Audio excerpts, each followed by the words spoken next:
અને વિશેષ કહેવાય ને તો હે હરભુજી રામદેવજી એવું નામ લીધું, એ નામય મારું છે, પણ હું રામદેવજી નામ નથી. તો ઓલો કે એ વાત કેવી? તો એ તને ગમશે? તો કે ના. પછી બપોર ક્યારે આ ભજન ગાય છે રામદેવ કે એ હરજી તને ભક્તિ કરવી હોય ને તો જેની તને ગમ નથી ને ના, એ અગમને તું જાણી લે. આ ધર્મ છે જૂનું, પંથ નિજાર ડાલતો મોટો મુનિ વચન મહાર.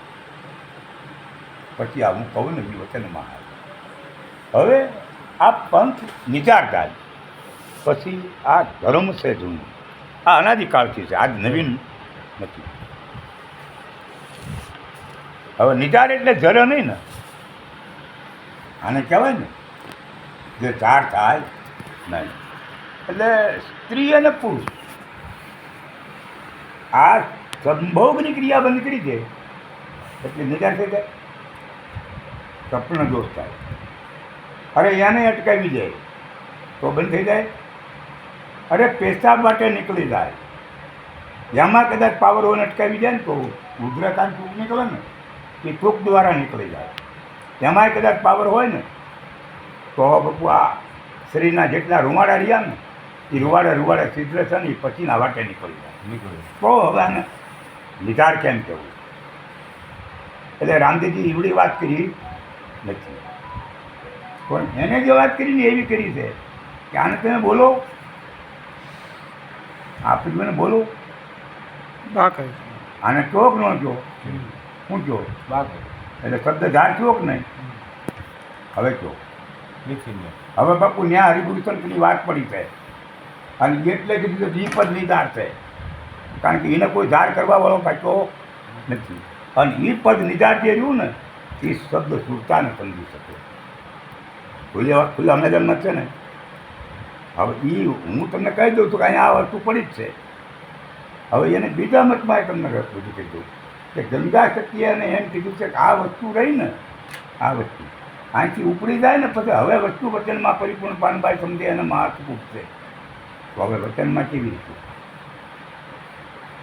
હરિભૂ સંતનો મત જે જો ને એ જેમ છે તેમ સમજવા માટે મારે ને તમારે બધાને હરિભૂ સંત આ 1.5 રૂપિયાના ડુંગળી મૂળાની વાત નથી.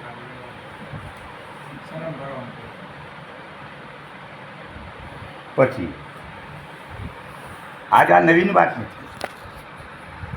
રામાયણમાં આપણે કાયમ ઘણી વખત કહીએ છીએ કે રામાયણ એવી વસ્તુ છે જેના 24માં પેજ ઉપર હિન્દીમાં લખેલું માનસપુત્ર રામાયણ, એમાં લખ્યું છે કે સગુણ બ્રહ્મ રામ और निर्गुण ब्रह्म राम इन दोनों से बड़ा है.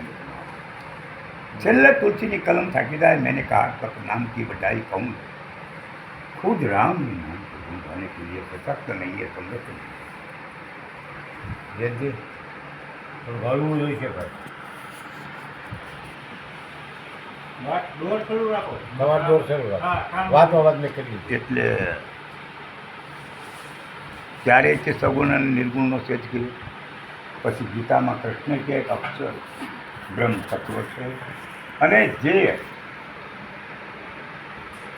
મારીને તમારી વચ્ચે અહીંયા કોઈ વ્યક્તિ છે, આ અવ્યક્ત પદ છે અને એ અવ્યક્તથી પર્થના કરો. પછી પાછા કબીર છે રહેવા.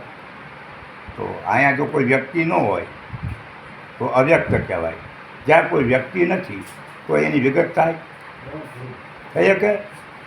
તો કબીર સાહેબે એટલે કીધું સંતો મેં વિગત કે આયા मेरा भेद किसी को न पाया, हार्ड बोर्ड जितने मुझे कुछ ना. હવે જ્યાં વિગત ન થાય તો એની ગમ પડે ન પડે. રામદેવજી એટલે કીધું કે અરજી ભક્તિ કરીને તો જાણે. હવે આપણે અહીંયા જવું પડે કે નહીં, અને હું તમે એ ન જાણી કહો તો ન મેળાવે. આપણે રામાપીરની આરતી જ કર્યા રાખ્યું હોય પણ રામાપીરે કીધું છે એ ન કરવું અત્યંત ઢબું કરવું. રામદેવજીએ પહેલાં 24 પ્રમાણ આપ્યા છે, એમાં 5-8 તો છે કરવા જેવા. દારૂ ન પીવો, માંસ ન ખાવું, જુગાર ન રમવો, વ્યભિચાર નહીં કરવો. હવે આવડવા તો બંધ રાખવું પડે ને. તમે રામાપીરને બધો તો પણ આવડું આ બધું કરો છો. શું ભાઈ તમારે રામાપીરને લેવા દેવા? હે એટલે આ બધું આવું ન હોય એટલે પહેલાં માણા બનતા શીખવું પડે. દારૂ પીતો હોય ને દારૂડિયો કહેવાય, જુગાર રમતો હોય ને જુગારી કહેવાય, માંસ ખાતો હોય ને માતારી કહેવાય, વિચાર કરતો હોય ને વ્યભિચારી કહેવાય, મગર માણસ ન કહેવાય.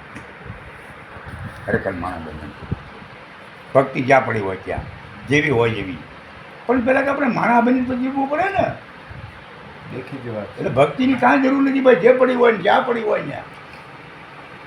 પણ જો આપણે માણા ન જીવી કે બની માણા બની ન જીવી શકીએ તો આપણે આ દુનિયામાં આવે એ જ નકામું. પૂરું બોલે શ્રી ગુરુ મહારાજ.